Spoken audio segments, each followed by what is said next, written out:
What's up, everyone? Thank you for coming back. Thank you for being here for this one. I just want to thank everyone who's been following along, and a lot of kindness in the comments and encouragement. So I definitely appreciate that. Today, I have a topic that I want to talk about. That I was at church recently, and I was talking with a friend about this, and it just kind of came up, and it's masculinity. And this is such a major topic that's just kind of circulating the world right now, because obviously the buzzword is toxic masculinity, right?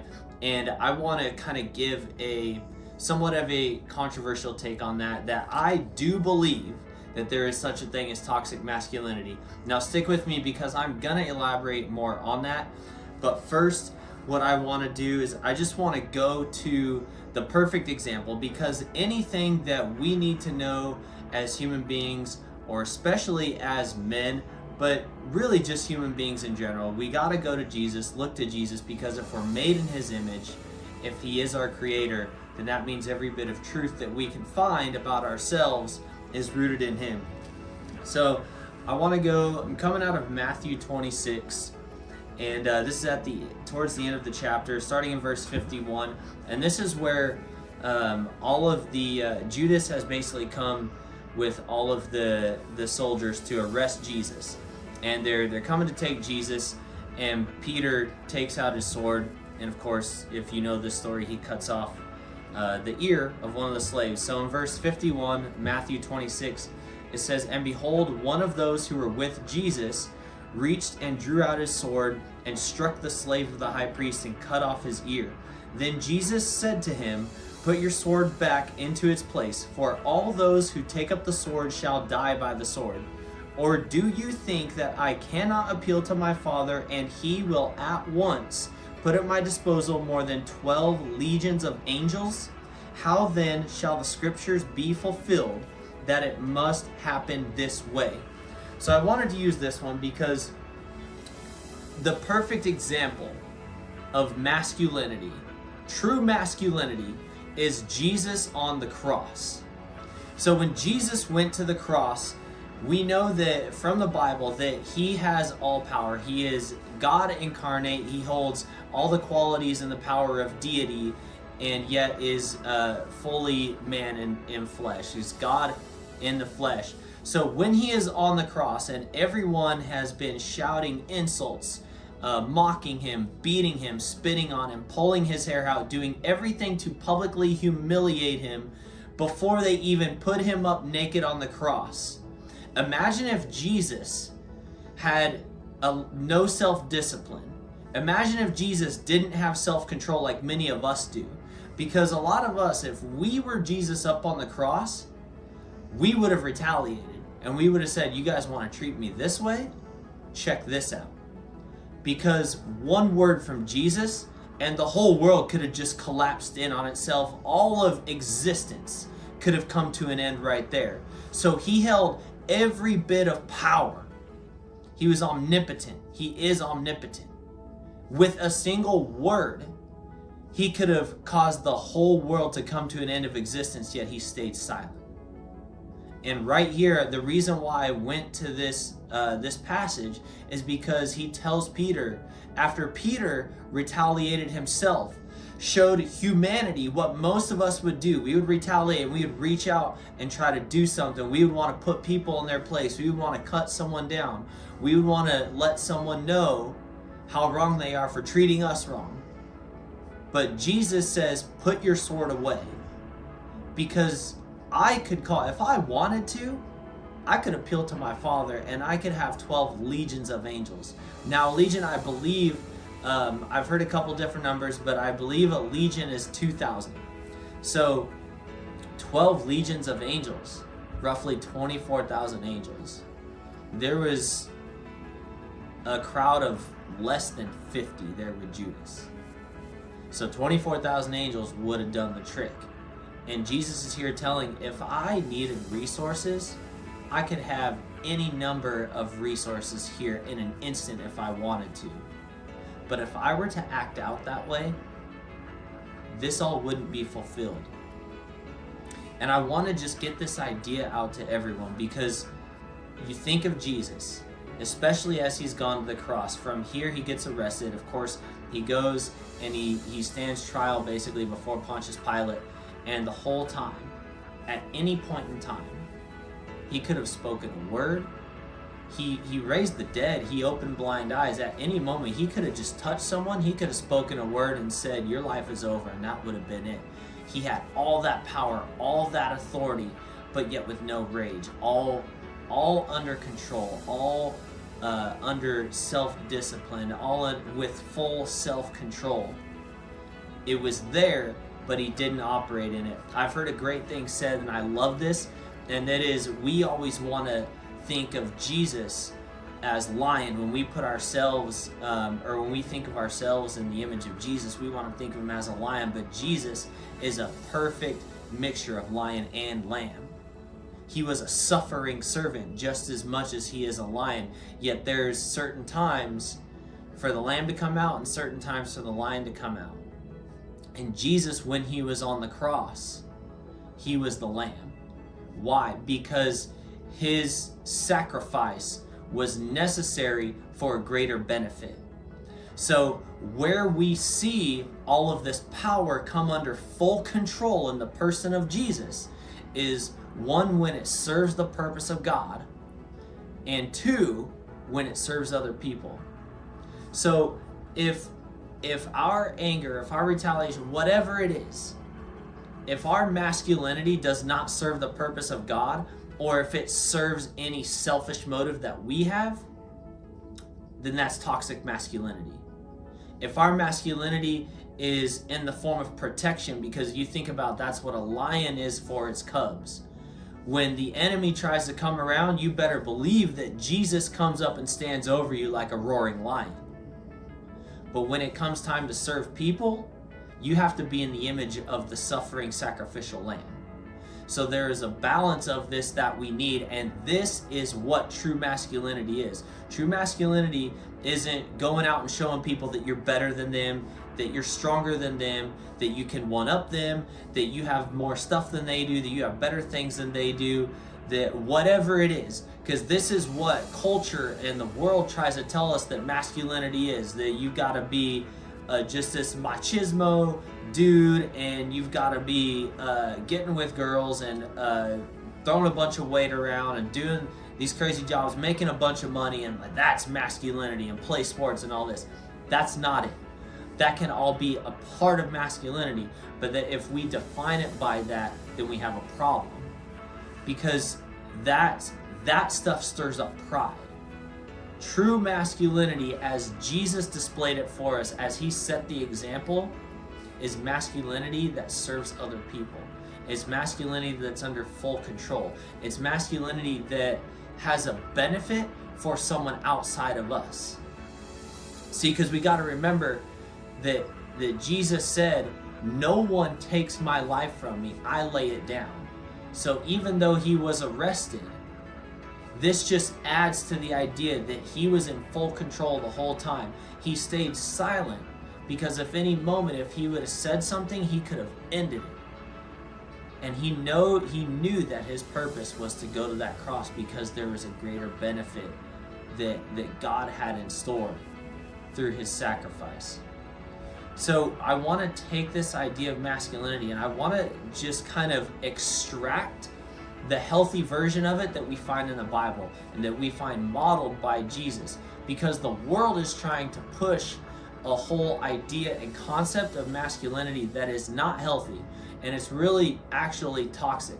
And I say this because I was that way too. Before I knew Jesus, I was that way. I was an athlete, I played hockey, I drank like a fish on the weekends, and I chased girls. That was my stronghold in life, was porn and sexual immorality. This is what I thought showed masculinity. If I was strong, if I was a man's man, if I would hang out with the boys, I played hockey, I'd drink beer, like that's what being a man was. That's not it.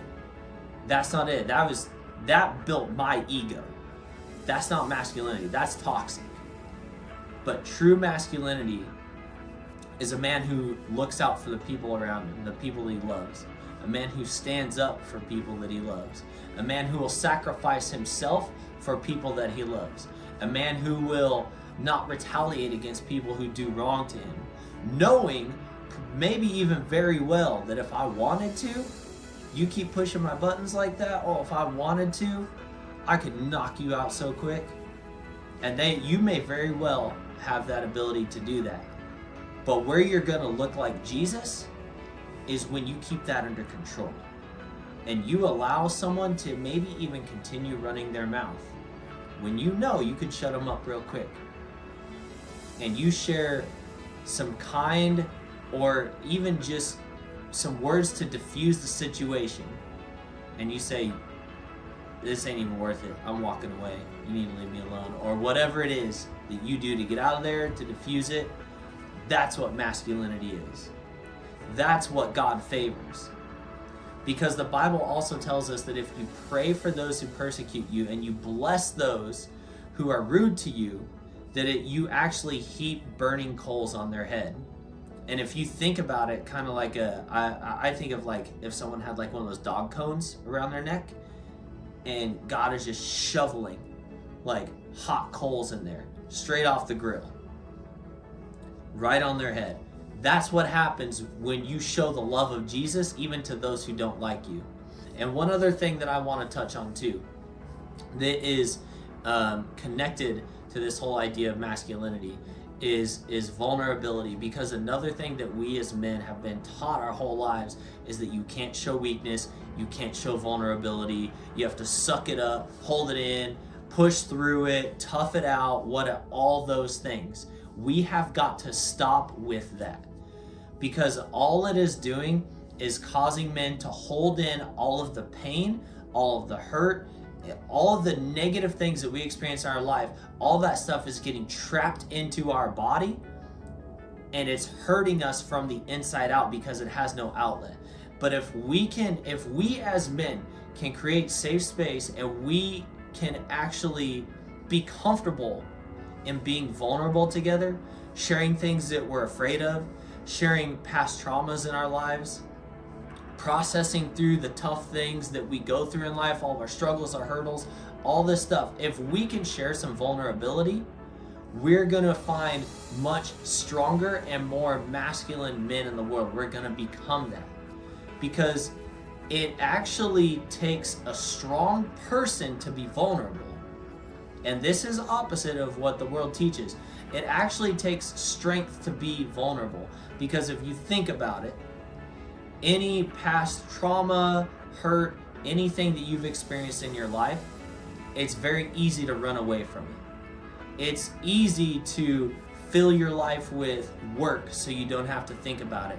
It's easy to drown yourself in alcohol so you don't have to think about it. It's easy to get loaded on drugs, to self-medicate so you don't have to feel the pain. It's easy to keep spending a bunch of money so that you have a bunch of stuff to keep you distracted or make you feel good momentarily so you don't have to think about the things that are actually hurting you on the inside.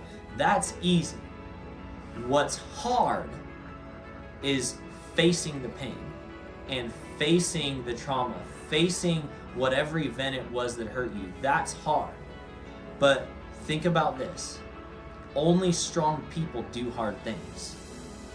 I always like the gym references, so if you think about in the gym, if you see, let's say, 3 different guys get on a barbell bench press, and one guy is lifting 2 plates on each side on the bench. The next guy is lifting 3 plates on each side, so that's 315 pounds. 2 plates is 225. And the third guy has 4 plates on each side, 405 pounds. Which one of those do you think was the hardest one to lift? Obviously, it's going to be the one with the most weight, right? 405 pounds. But who is the strongest? Obviously, the one who lifted the most. So it takes strong people to do hard things. So your vulnerability is actually a sign of your strength, because what you're doing in being vulnerable is hard to do. But healing is on the other side of doing the hard thing. True self-awareness, true healing, true overcoming, true forgiveness, that's what's on the other side of doing the hard thing and facing your trauma. When you don't face it and you keep running from it, you live your life out of that pain. And rather than being able to verbalize your pain, that pain manifests itself through your actions in your body and the things that you do in your life to cover it up and to medicate it. So we have to bring a new perspective to vulnerability. We have to redefine and reframe vulnerability, because vulnerability is a good thing. It's very healthy.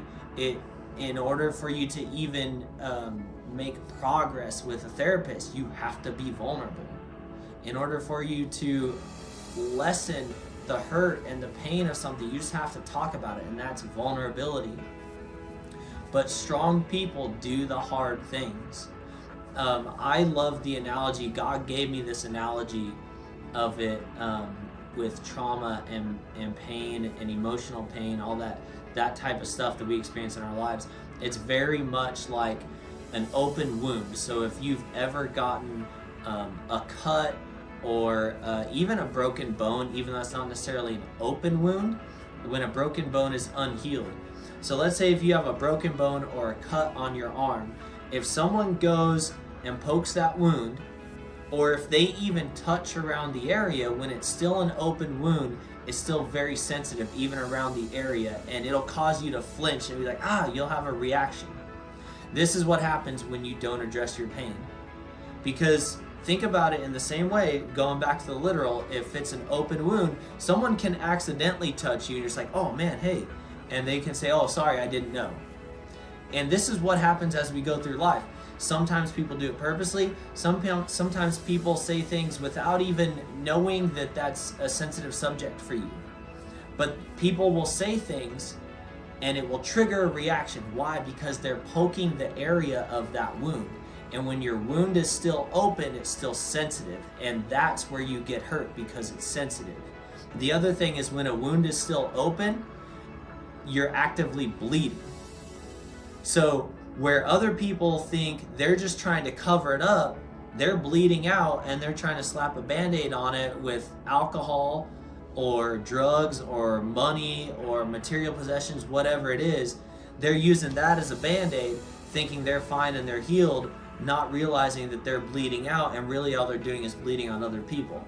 And what happens when you bleed on other people? You spread infections. So you get other people infected with your disease as well. So all of that to say, on the contrast, the opposite side of it, when you heal, when that open wound gets healed and it's a scar, scars are good things because scars are evidence of healing. Someone can poke a scar and it doesn't bother you because it's healed. It's not sensitive anymore. So even if someone accidentally says something, if someone accidentally makes contact with that, what used to be a wound, with that what used to be sensitive area of your life, if they even accidentally make contact, it doesn't faze you. You don't flinch, you don't budge. Or if someone even tries to purposely poke at it, your reaction is just like, what are you doing? Like, that doesn't bother me. You're just being weird. Or whatever it may be. But think about the difference in how this analogy works as an open wound versus a healed scar. So scars are good because scars are evidence of healing. Wounds are bad because it means you're actively bleeding and you're still hurting. But if we can learn to be vulnerable with whatever our place of hurt is, then we can start the healing. If we will stop running from it, if we will stop running, stop self-medicating, stop doing all the things that we do that covers up the trauma and our pain, and if we will sit in it and we will dig around in it, and we'll try and make some discoveries, some self-discoveries of like, why do I do this? Why, when I see this, do I react this way? Why, when I hear someone talk about that, do I start to get angry? How come when someone brings up this family member or says this, talks about this particular experience, why does it start to make me feel a certain way? God, where is that coming from? And sit and process that. And it's not easy. Again, it's hard. But strong people do hard things. And when you do hard things, you get stronger. Continually doing hard things is what makes you stronger. I was recently at the Gateway Men's Summit, and Erwin McManus was there, one of the speakers, and he gave such a great message. And his story is amazing. I encourage anyone to go listen to it because it's super inspiring, and it reminds us, it's just a good reset for what our mindset should be. But he said a couple things that I want to mention. And one is that a life of faith is not a cheat code to an easy life. It's an open door to an impossible life. Which means that what the world says is impossible, those are the things that we'll accomplish because we walk with the God who has all power and all knowledge. So we're constantly going to be called to hard things in this life of faith. And the very basic of that, at a very foundational base level, is going to be your emotional healing, your healing from past traumas, the things that cause you to react in the sinful ways or whatever unhealthy ways. That is going to be at a base level, and after that you will see God start to do way more. Another thing he said that kind of builds on top of this was he said that your reward for doing a hard thing is a harder thing. Your reward for winning a great battle is a greater battle. So constantly he's always trying to level us up. We know this if we walk with him. But I think we forget, and this was a good reminder to me, when he said it hit me, that even when we win a great battle, there's never a time when we kick it into cruise control. It's always preparation for the greater battle that is coming somewhere down the line. Because God, He doesn't let us fall back. We're constantly moving forward. We're constantly pushing forward, leveling up. The battles get harder. They get more intense, but He's allowing it because we have gotten stronger along the way.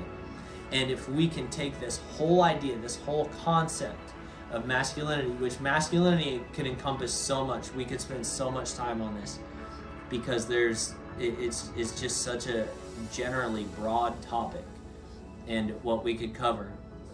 But I want to just get the general idea out there because so many men, we just don't recognize how prideful it is when we're acting in a way that we generally perceive masculinity, or the way that we've grown up being taught what masculinity is. It's just not a healthy thing, and so we've got to renew our minds with what masculinity is. And I want people to just constantly have the image of Jesus on the cross, full power. The Bible says that in Him all things hold together.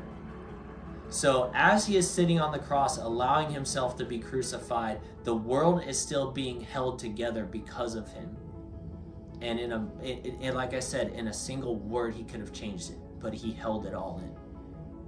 That was the greatest show of masculinity and all power under control. He never lost control, lost sight of what His purpose was, and He never gained a selfish motive. So I just want to share that. I hope that's helpful. I hope that speaks to some people. And if you guys ever have any questions, any prayer requests, you're welcome to hit me up. I always say that. Find me on social media, whatever it is. I love you guys, and we'll see you next time.